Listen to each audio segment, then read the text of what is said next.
سلامونه او نیکې هیلې دوستانو، تاسو دلته ګورئ چې ما دلته یو جدول جوړ کړی چې دلته د صراف، طلب، کرنسي، نرخ او داسې نور معلومات دي. خو زه غواړم چې دلته تاسو دلته تبادله در وښیم. تاسو ګورئ چې دلته ما 15,000 افغانۍ لیکلي، کرنسي مې ورته افغانۍ ده او دلته مې نرخ ورته لیکلی اویا.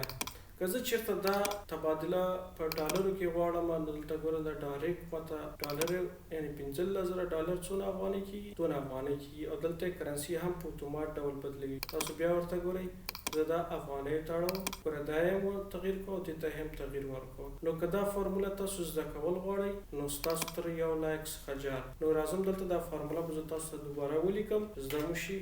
مساوي علامت وهم، اف بیا ټاپ بټن او بیا راځم دا پرانیزم تر څو ستاسو ښه یاد شي.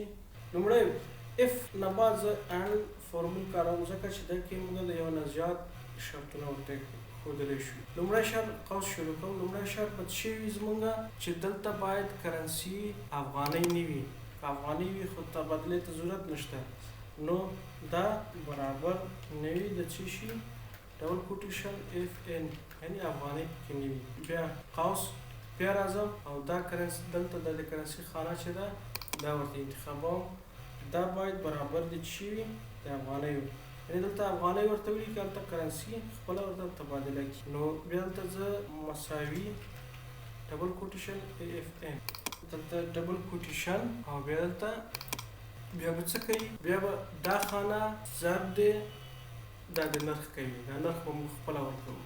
که چېرته شرط پوره کړی نه و نو بیا دا خانه تقسیم دی دې خانې.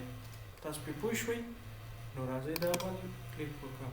وګورئ اوس که زه دلته فرض مثال دا یو اس ډي کوم ډالر یې کړم نو دا دلته ګورئ ډالر شول. که دا دلته زه افغانۍ کړم نو دا او که غواړئ چې داسې مطلب اتومات ډول وي لکه دلته چې دی زه دلته مثلا کرنسي بدله کړم نو هلته اتومات ډول افغانۍ راشي.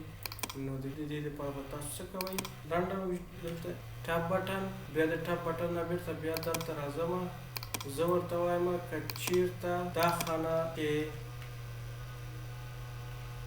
ای اف ان و نو دلته به ماته څه لیکي یو اس ډي، صحیح شو.